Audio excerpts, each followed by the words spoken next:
Today's episode has been brought to you by Schedulicity. Welcome to episode 119 of the Connected Yoga Teacher podcast. What happens when a love of yoga meets a love of travel? These two ideas seem to be at odds with each other, and most of us might pick one over the other, but not Eva Hamilton.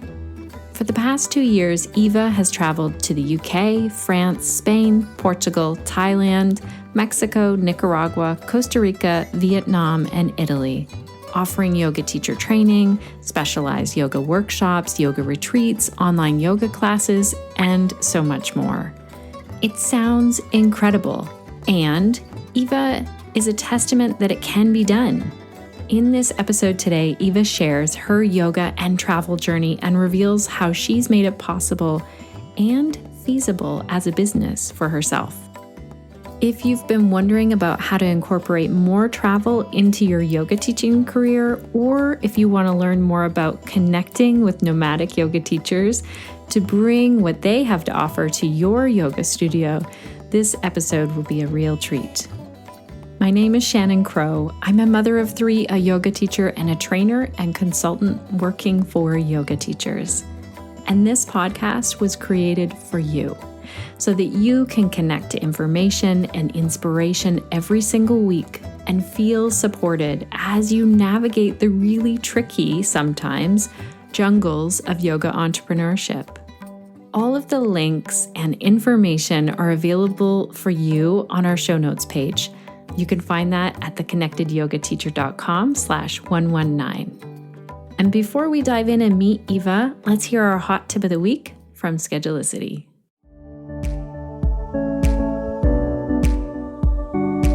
Hey there, Connected Yoga Teachers. This is Blake with the Schedulicity Hot Tip of the Week.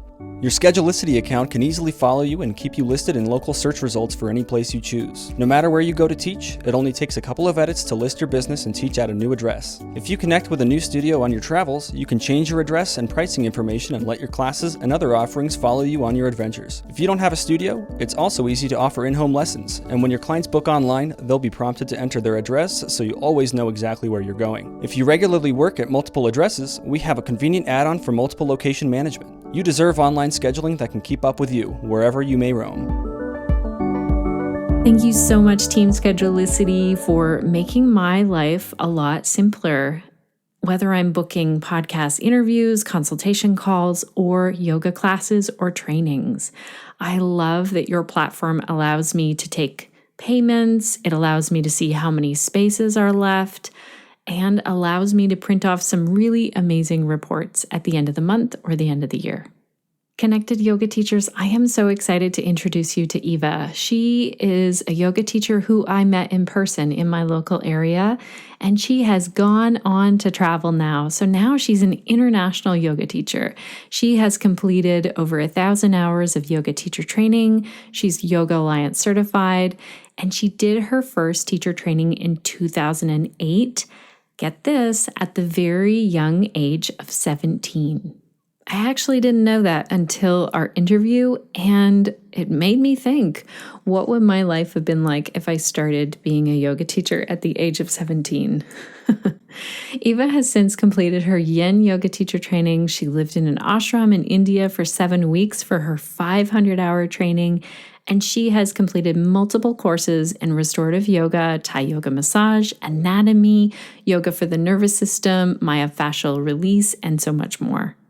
Eva previously co-owned and operated a yoga studio in Port Elgin, Ontario, and she also lived and taught full-time in Edinburgh, Scotland in 2017. You're going to hear today in the episode how Eva is more or less fully nomadic and shares her yoga across the world. So she facilitates really playful classes, healing experiences for people. She also digs into the considerations to have if you want to travel and teach, and the not so glamorous things and the lessons that she's learned along the way. Eva also talks about how her own practice is grounded in transforming feelings of anxiety into freedom. And this is some work that she's super passionate about. As you will hear in the interview, I really connect, yoga for anxiety with Eva, and she just really lights up when she talks about this. So let's dive in and meet Eva. Welcome to the Connected Yoga Teacher Podcast, Eva. It's great to have you here. Thank you. Thank you so much for having me. I'm excited to see you because I know you in person and I know you're far across the world. You said it was a 12-hour difference where you are. First of all, tell our listeners where your yoga journey began. Like, do you remember your first yoga class or how you even got into this? Yeah, absolutely. So my first yoga class was 12 years ago. I was 15 years old, and it was actually a birthday present from my stepmother. So I had been dealing for already a few years at that point with what we were starting to identify as anxiety, having panic attacks, I think, from the time I was 13. So this was my stepmother's kind of sneaky solution in a way. She got me a 10-class pass and a yoga mat and a gift card, go buy some yoga pants for my 15th birthday. And I remember thinking, oh, this is lame. It changed everything. So I started going to class regularly when I was 15, and actually, based on the encouragement of my stepmom and my mom, I did my yoga teacher training when I was 17. Wow. I'm curious, did you take a local yoga class? Because when you were living here in Ontario, you weren't far from me. So do you remember who that first teacher was? Well, actually, I grew up in Ottawa. So my stepmother lived in Ottawa. My mom lived just outside Ottawa in a little town called Kemptville. And right at the same time I got into yoga, our first small town yoga studio opened up in Kemptville. And it was owned by my teacher, Gail. And now it's owned by my friend, Om Shanti. And I would finish school and go over and do some karma yoga and assist with cleaning the mats in exchange for yoga classes. So, and then the teacher training that I did was with Yogrishi Vishvaketu, World Conscious Yoga Family. Now he's teaching, he's teaches Akanda Yoga, and he has the school in India. But at the time, he was doing teacher trainings in Ottawa. So I did it there. I didn't have my driver's license yet, so my mom drove me every day and said, well, I might as well become a yoga teacher too. So we did it together. Oh, that's fantastic. Oh, I didn't know that about your story. I love it. And I love also that you were like, oh, this is going to be lame and I don't want to do it. Yeah. No, I think that attitude lasted, the first 15 minutes of the class. But then I think I really made the strong connection to the practice of my first Shavasana, because when you have anxiety, you always feel this like buzzing vibration in your nervous system, and everything just went so calm and so quiet. And I think that was what drew me back. It wasn't, I think a lot of people made the assumption because I was young that I was really attached to yoga as a physical practice. But for me, it was always much more to do with this bridge between the mind and the emotions. Wow, that's amazing. Well, anytime I think of sort of what is your niche, I think of yoga for anxiety, because you've been really open with your journey about that. Even going to your website, I know I went there yesterday and was telling you like this, just like you just light up when you're talking about your own story dealing with anxiety. So I want to get into, where did it happen that you were like, I have high anxiety, I'm doing yoga and that's helping, and now I think I'm going to start to travel the world. Like, that seems like a huge step. It was, and it happened really gradually over a couple of years. I was really rooted, really grounded when I was 23, 24, a 7-year relationship, a mortgage, and running a yoga studio with a business partner. So my joke is I did a lot of adulting very young. And then I went through this really gradual process of, all of that kind of falling away, which was really painful and difficult at times, but ultimately opened this door to this life I never thought I could have and explore. So I'm really grateful for everything that happened exactly the way that it did. I think if my anxiety was as severe right now as it was, I wouldn't be able to be doing some of the things I'm doing right now. But that was a big process of healing for me. That was yoga as well as other forms of therapy partnered together. I really believe, yoga is not an answer in and of itself. But when we partner it with other forms of care, it can be extremely successful. So, yeah. I love how you brought that in, that because sometimes we get thinking, oh, yoga is so great. It's so great all on its own. And I love how you brought in that it paired with other things for you. Like, I think for everyone, it's unique and different. And so thank you for bringing that forward as well. Were there times before you were leaving on this first adventure? First of all, let's say, like, where did you go? And were there times where your anxiety was really high? And then what helped you to deal with that? Yeah. So I went from living not far from you in Port Elgin, Ontario. And it was actually what was really difficult to let go of was all the students and the friendships and the relationships I had made in that community. And the people I was teaching on a regular basis who I missed and I had a lot of love for. And at the same time, I was feeling a little displaced, and I had always had this big craving for travel in my life, which is hard when you're running a studio and your own business that so depends on you, in the brick and mortar kind of way. Versus I've learned to make the work that I do, give it a little bit more mobility. Right. So actually the first travel job that I took, I found on Yoga Trade. So Yoga Trade is a website that you pay a membership fee for, but it posts yoga teaching opportunities around the world. Some of these are more volunteer exchanges where you, it might be come live in our beautiful space and we'll feed you great vegan food, but there's no cash payment, right? And others are more legitimately paying jobs. So this is where I found a job in Edinburgh, Scotland, which people would always ask about, because you think if you're going to go teach yoga, it will be somewhere warm and exotic. But it was a really great experience for me, and it kind of opened this door to getting out and exploring the world.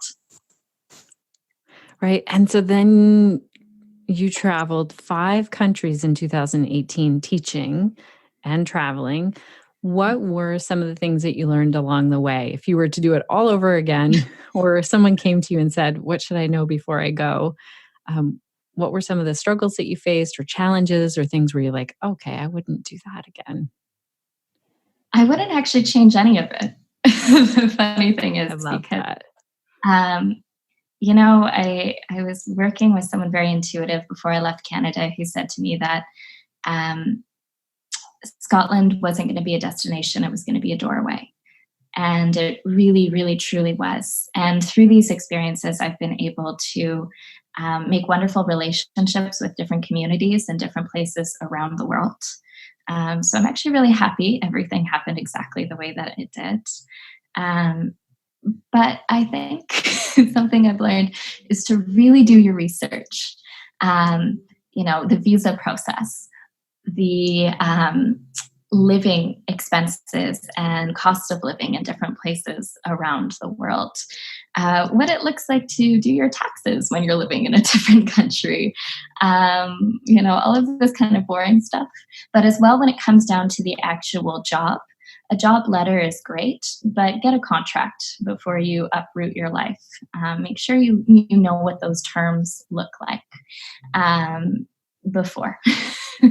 Right. But yeah, so little things I've definitely learned along the way. I went from teaching primarily in a studio in the UK, weekly classes, to then moving a little bit more into the space of teacher trainings. And this next year, I'm primarily doing yoga teacher trainings, retreats, and workshops. So it sounds like you've moved from sort of an employment situation to more of self-employed and freelance, doing your own thing. So those have two very different things. How how does it work now? Well, I'm curious in terms of the taxes and the income. Like, do you make enough money to travel? Our listeners are like, is she independently wealthy and she just has oodles of money and that's what's funding her travel?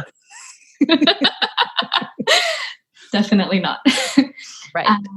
So in a lot of ways, when I was in the UK, I had the dream job because I had a salaried yoga position, which is extremely rare. So I made a monthly salary while I was teaching there, and it was paid in pounds, which is a nice conversion to my Canadian bank account. But the cost of living is also very high. The taxation is also very high. And for me, it was not the most empowering situation. I put my heart and my soul into my classes, and it's really important to me that my work is in alignment with that. And truly, I come from a family of entrepreneurs. 3 of my 4 parents run their own businesses. And that's a really big side of who I am as a person. And I really like kind of shaping and directing my own path. So I have a website. I do some online classes. I do some online privates and online yoga teacher mentorship. And, for me, it was hard at first to understand, can I really recreate that connection that I have with a human being sitting down on the floor together via distance?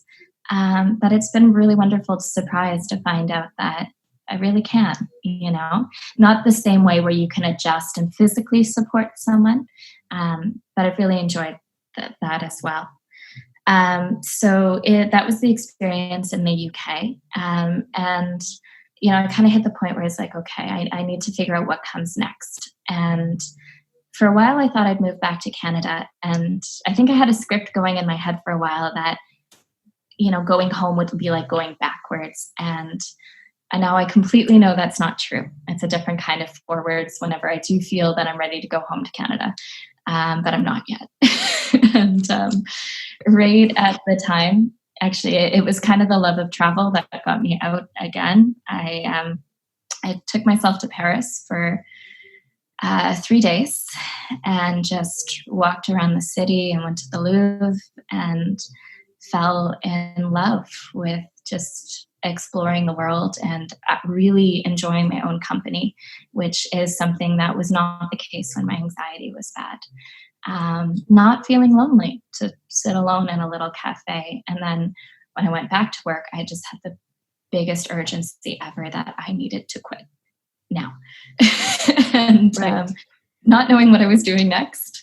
And as soon as that happened, I was offered a job on Facebook to go to Spain and teach a yoga teacher training program there, which was the first yoga teacher training I participated in. And that job came through a Facebook page called Yoga Jobs Around the World. Wow, that's amazing. Yeah. I love how you quit and then that's when it came through. Because really, you moved to the UK and then you formed some strong roots. So that still, even though you had traveled, you're like, now this is my location. So do you feel now that you are more on a traveling path? Like, Yeah, I do. It was the same process a year later leaving the UK that was super emotional to leave the relationships and the friendships I built there. So through this, I feel really lucky.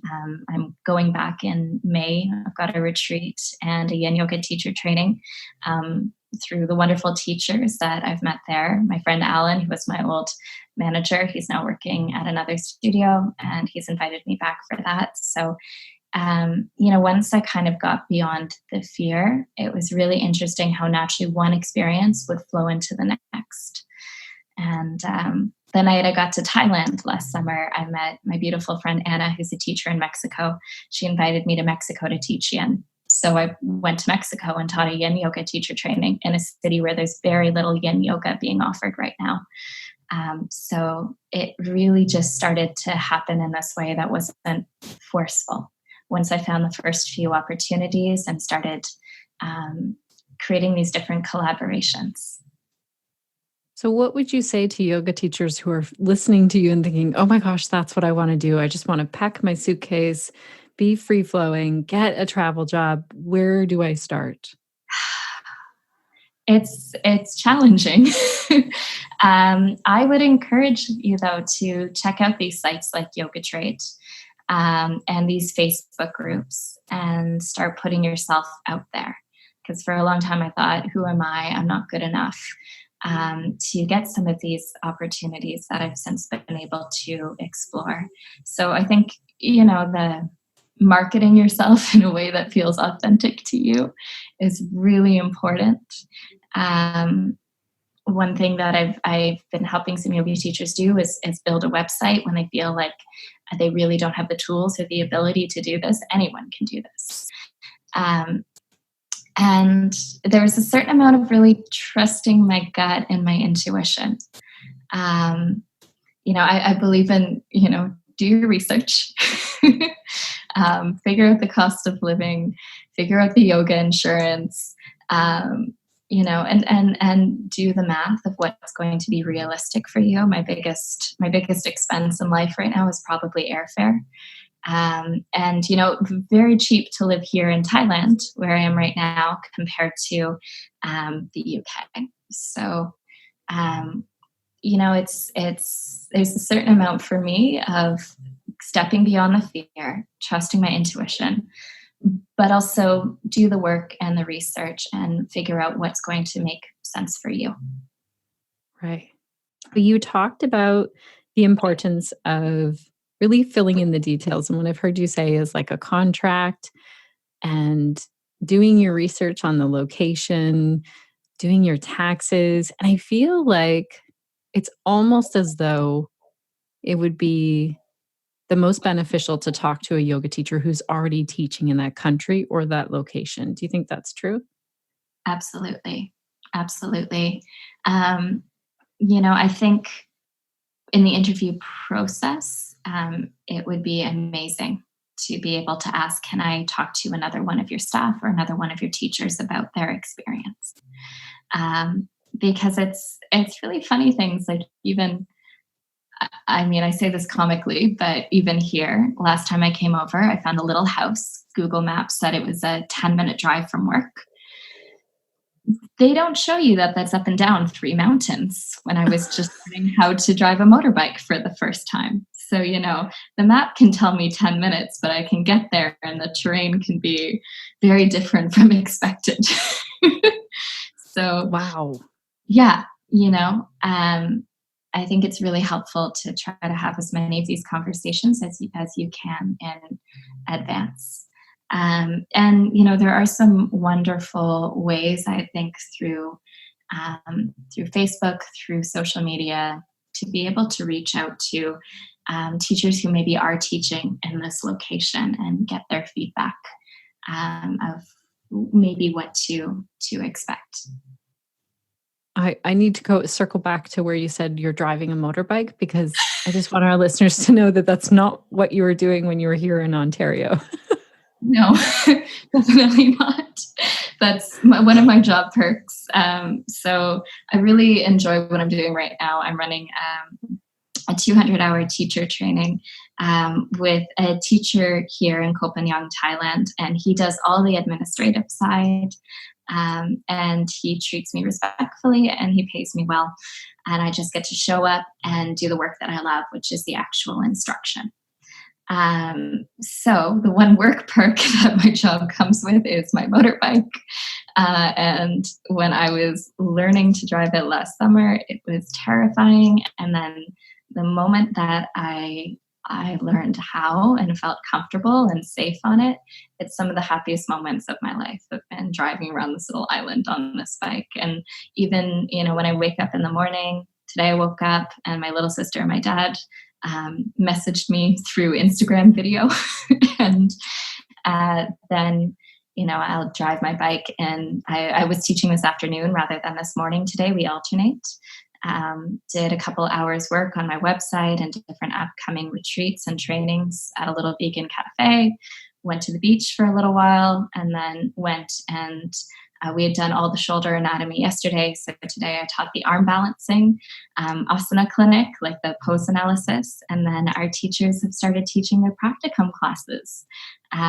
So gave feedback. And actually tonight we did a kirtan and a movie night at the training. So it's an amazing group of students, mostly from Europe.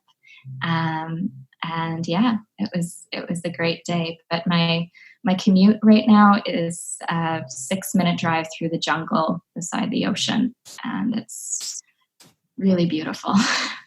That's amazing. So I love how you just painted this picture of a dream day, kind of.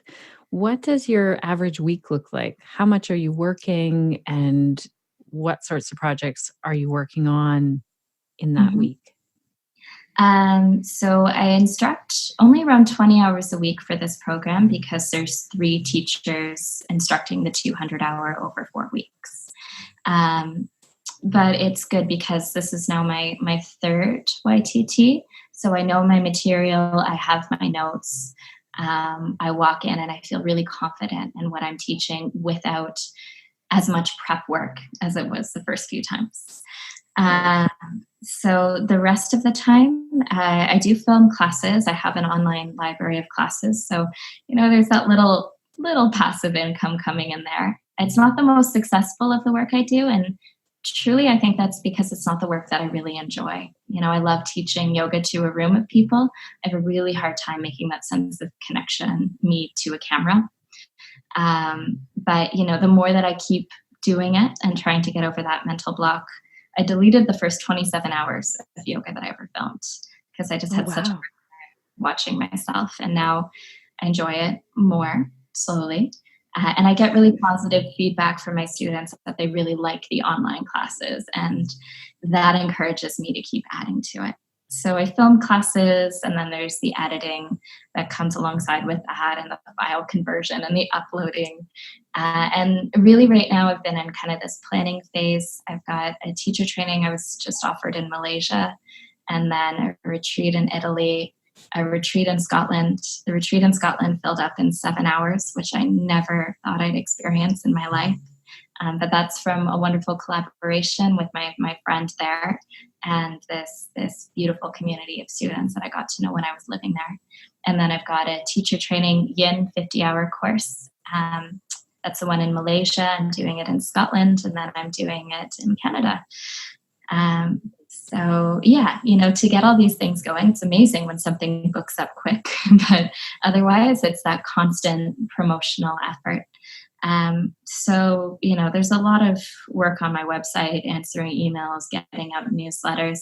And I realized last time I was in Thailand, last August, that I would get so caught in that work that I would forget that I'm living in paradise in a beautiful island with some of the best beaches in the world. So I made my ocean rule, which is once a day I have to get into the ocean, stop what I'm doing, put it away, and leave the phone, or take the phone for sunset pictures, but to really try to, not waste the time that I'm here either, because I know that it's precious, and I know that one day I would look back and say, did you really spend that much time on your laptop when you were living in that beautiful place? That's really powerful, because if we're sitting at home and thinking, oh, if I lived in this place by the ocean in this paradise, then I wouldn't feel this way with all of the admin of being a yoga teacher. But you're saying you still have to balance it out. That's really, I think, those wanting to travel could do the same thing in their area. They could do their admin and then set it up where you have set it up every day. This reminds me of my get outside for 10 minutes every day, but it's freezing cold and windy and snowy here. But I still want to get out and enjoy it. Yeah. Yeah. I mean, the life admin is always there. I had to go do my laundry today. That stuff doesn't go away wherever you are. And one thing that was really powerful for me before I ever came here, I was talking to the teacher who I work with here, Yaron, and he said to me, I said, how's life in paradise? And he says, you can be in paradise. If you're in hell in your own mind, you're in hell. And so something that, when I was going through rough patches back when I lived in Canada, I'd always look at jobs online and fantasize about running away to Thailand or Bali or anywhere. And so something that was really powerful for me was I was working with someone at the time who said, do you feel like you're running away from something, or do you feel like you're running towards something? Oh, And wow. yeah. Initially, I think when I left to the UK, there was a couple of situations that maybe were more of an away than a towards. I feel like I'm very much in the towards right now, and I'm really happy about that. It also sounds like, from what I'm gathering, is that you're flowing with and you're connecting to people in real life. That's what it sounds like. And these opportunities are opening because of the connections that you formed. Do you think that's true? Absolutely. And that's, to me, what's the most meaningful part of teaching yoga is that human connection. Maybe that's why I feel challenged by the online, but I think you still can generate that there. But yeah, that's very much the way that these opportunities have started to come about, where I'm heading to Malaysia. I've been invited by someone who took my 200-hour course last summer. So, I feel really grateful that I've started to kind of create this web and this network, where I can teach some workshops in Canada, and then maybe do some stuff in Scotland and maybe elsewhere in Europe. And then I have a little bit of a foundation I'm building here in Thailand. So, it really becomes this big, beautiful web of different teachers and collaborating with the right people. It really does make a difference. I think you have to be very smart in the way that you make partnerships. I've learned that in a pretty difficult way. But I also think those partnerships can be so successful. The next retreat I'm doing in Italy, I'm doing with Esperanza, who has the yoga bar nearby to you. And she's a great friend of mine, and she just came right on board with that retreat. And it's half full at this point. So yeah, I'm feeling really great about it. And then same, my friend and my former manager, Alan, he's now managing a studio with his partner, Finley, in Dundee, Scotland. And I taught some workshops there last fall. They've asked me to come out and do my yin teacher training. So yeah, it's really wonderful to work in this collaborative way. And I think as yoga teachers, it can feel really competitive. Like other teachers, sometimes there's this attitude like there's this yoga pie, and if you have too much of it, there's none left. Versus, I think the pie just keeps on getting bigger, and the more competitive we are as instructors, the more unpleasant it is. Yeah. We talk about compassion and support and holding space for our students, and I think we really need to do that for each other. So, I've become very mindful of who commodifies my energy, because I like to make these relationships and these partnerships where they really support the people who are kind and supportive of the work that I do. That's so good. A couple of notes there. I really appreciate how you shared that the online is difficult for you and you think that's your personality. I think also sometimes there's a myth perpetuated out there that it's going to be easy to teach online. You just throw these things up there and then overnight you'll generate income from them. I also see there's a real benefit for you because you're traveling and your students, I know your students back here miss you, so they're able to tune in and practice with you. So that's really nice. It's almost like you're working through it with your students in mind. Like giving to them, I feel. Anyway, that's great. Yeah, that comes from the anxiety and the perfectionist side of me, because it has to be perfect. And if you mess up your rights and your lefts in the room, you can make a joke and it displays a humility, and your students can sometimes kind of love you for it. Versus in my mind, when I messed up in film, it's like, okay, well, now you have some editing to do. And, right. yeah. So that's been a process. But some of my favorite work I used to do was with the Canadian Mental Health Association, and my friend who works there in Grey Bruce asked me to take the classes I was teaching for anxiety and put them online. So short practices, as well as just informational content, how your posture affects your anxiety, how your breathing affects your anxiety, to really look at the whole picture. And I've had so much feedback from people that this is actually a resource that really helps them.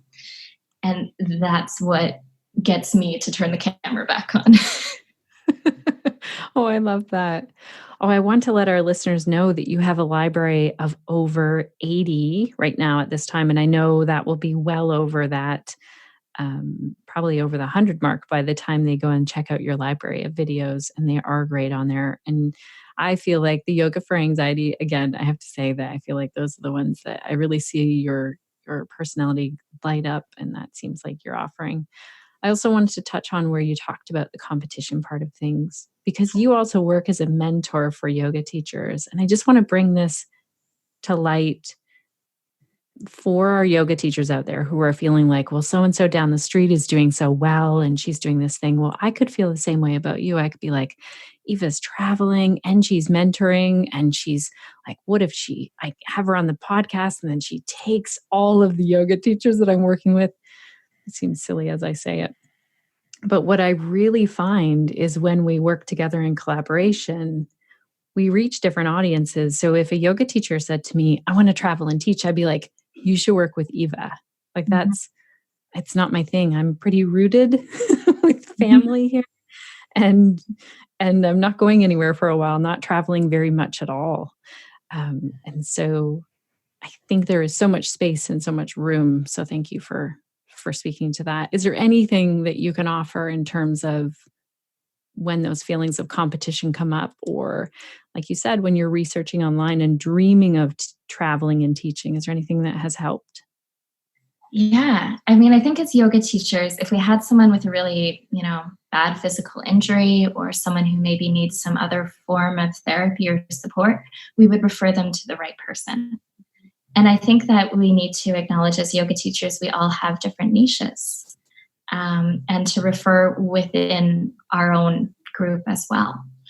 And that I think when we support each other, we all are a lot more successful. But with this vibe of competition, I think especially on social media, when you're flowing through Instagram and it's, hashtag traveling yogi, can really create this element of comparison. And then I have so many people say to me like, oh my God, I'm following you. Oh my God, I'm following you. I love watching what you're doing. And you were there and you were there. And I never know what to say or how to reply to that, because I really don't want it to have this energy of competition or comparison. If anything, I really hope that it shows other teachers that this is a possibility and you could explore it too. Right. Oh, that's amazing. That's so helpful. If people want to get in touch with you for the mentorship, if they want to travel and teach, if they want to check out your online offerings, where do they go? What's your website? It's just eva.yoga. So if you go to www.eva.yoga, that's me. And then all my social media, my Facebook is Eva Maxine. Eva means life or sometimes breath. And Maxine means great. So my mom literally named me Great Life. And then when I started, kind of embracing these experiences, she said, I really feel like you're living your name. So my name is now more meaningful to me than it used to be. Instagram is Eva Maxine. Oh, that's so sweet. Oh, I love that it's been this sort of journey to where you feel really connected to your name. Mm-hmm. That's amazing. Thank you so much for taking the time tonight in your world, this morning in our world, to chat with us and to share with us. It means a lot. Thank you so much for having me. I really, really appreciated being able to see you and talk with you again. And thank you, Shannon. Thank you. Okay, connected yoga teachers, how is that? Are you feeling like you want to pack your bags and go and travel, or are you feeling like you have more questions now for Eva? And if you do, let's talk about them a little bit more. Eva is in our Facebook group, so if you go to theconnectedyogateacher.com, you'll see the join button to join our super supportive group of yoga teachers.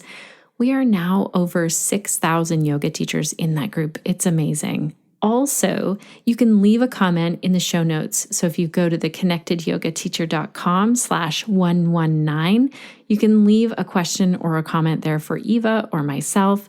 We will be checking in and answering your questions there as well. Also on our website, you will see the events that I am part of, either in person or online. So go to theconnectedyogateacher.com and look under trainings and events.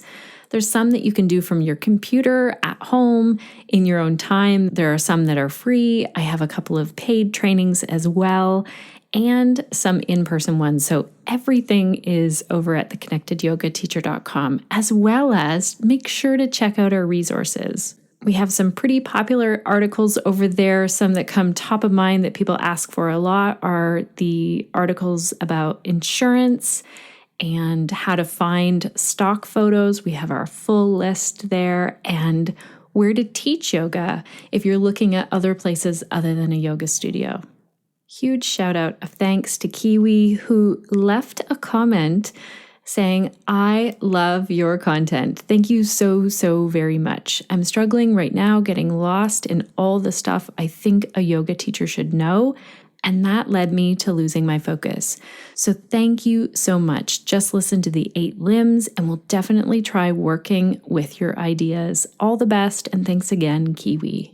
Connected yoga teachers, I have to tell you that I am really surprised and happy that our 8 limbs episodes, so there are 2 parts to that 8 limbs. I go through and talk about the 8 limbs in my own world and my own viewpoint on them in part 1. And then Jenny Lee wrote a book on the 8 limbs and she talks about it more in depth. So I will definitely put a link in our show notes to that episode.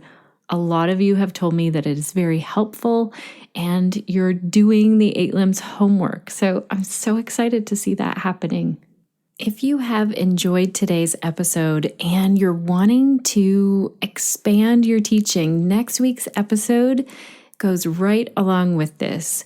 Yael Oppenheim talks to us about how to teach private online yoga. She wanted to do online yoga so much that she developed a platform for this, and yoga teachers have a listen because it's such a unique idea. I'm sure that you will get insight if you've ever wanted to teach beyond your community where you live.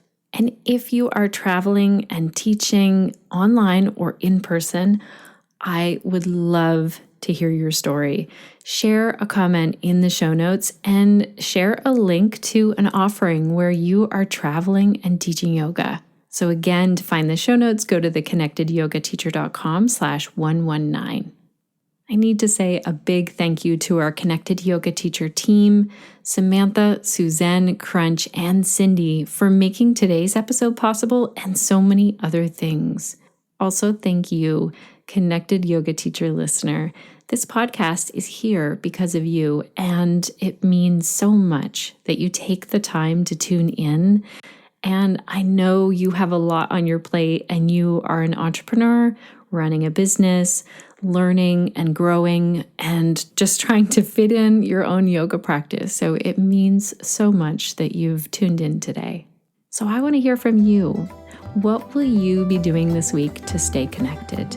Maybe to yourself, your yoga practice, or to your community so that you can share the yoga that lights you up.